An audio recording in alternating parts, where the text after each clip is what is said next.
Kain tayo mga idol. Yan. Ito yung tip natin ngayon. Yan. Para sa mga tamad maghugas, ganito gawin nyo. Lagyan nyo ng plastic yung kutsara. Lagyan nyo rin ng plastic yung plato. Tapos yung baso, lagyan nyo na rin ng plastic para wala na kayong hugasan pagkatapos nyo kumain, di ba? Mga para sa tamad maghugas, ito yung tip na magandang gawin.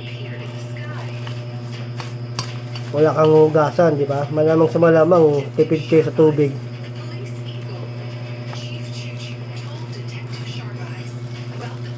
Yan ha.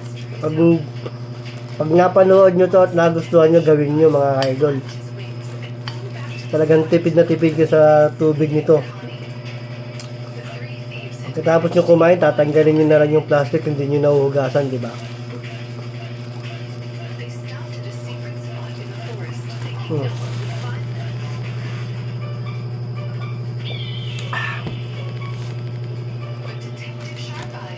Ayan, sa mga tamad maghugas ha, gantong-ganto gawin nyo.